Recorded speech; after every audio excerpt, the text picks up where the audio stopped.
I have my hand. This is the anterior view of the hand, just clay on wire. And then the posterior view of the hand. This is the hand before being shaped into the bones. At the end of day 2, I've attached the ulna and the radius. I've used these 4 different pins to show my 4 different landmarks. I've used all these different colors of clay to show the different carpal bones. I've used the number 2s to show the phalanges. I've used the pink clay to show the cartilage in the middle of each bone to attach it. I've used the number 1 to show the metacarpals and then these bones down.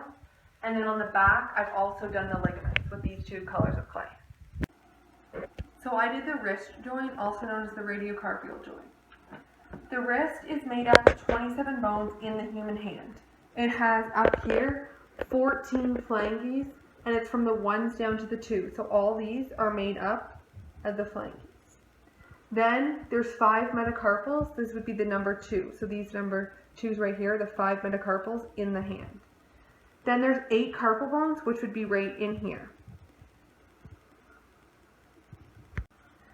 So these are the 8 carpal bones. The green over here is the tricranium. Then we have the yellow is the pistiform. The orange is the trapezoid. The light blue is the lunate. Then the pink is the trapezium. The red is the scapuloid.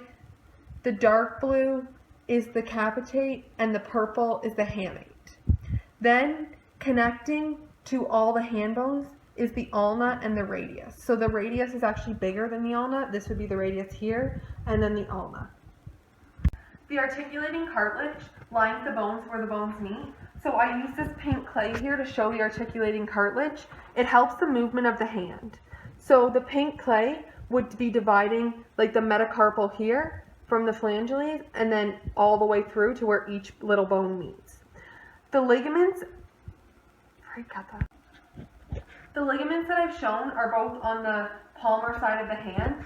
We have the yellow here that it's going to represent the flexor rectilium. It is a fibrous band and it actually arches over the carpal bones of the hand.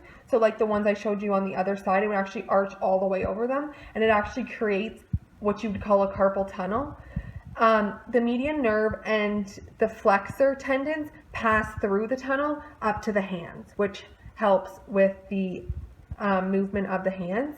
This orange here represents the transverse carpal and it is attached to some of the flexor recticulum, which is here, so they're both attached.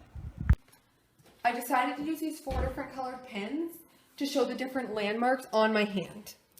So this one over here, the orange pin, is representing the ulnar styloid process. It is at the rounded end. It affords attachment to the ulnar collateral ligament. So here's the ulna.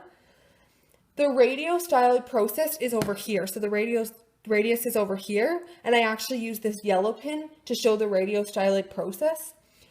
It's on the distal of the radius bone and serves as the point of attachment for the bronchiolitis muscle and the radial collateral ligament to the wrist. The hook of the hamate is showed by this blue pin up here. It is close to the motor branch of the ulnar nerve that goes through and the artery as they pass through the tunnel. The ulnar nerve turns around the hook of the hamate. So the hamate hook is one of the carpal bones and it's actually at the top. So this is the hamate and the hook is literally at the top. Then the last one, the last landmark I shown was this purple one over here and it's actually the tubercle of the trapezium. So it is found at the anterior surface of the bone and it sometimes can be where adductor, the muscle attaches right over here. I'm going to be showing you a few different movements that the hand and wrist can make. So first would be flexion, is when you're bending your palm all the way down. Extension would be the opposite, so when the palm's coming this way and back. Then we have pronation, is when your palm faces down and then you're looking at the top of your hand. So all the way down, touching the ulna and radius, or as far as you can go, and you'd be looking at the palm of your hand. The radial deviation is another movement, so it's actually when the wrist would turn towards the radial, and then the ulnar deviation would be when it would turn towards the ulna. Then pronation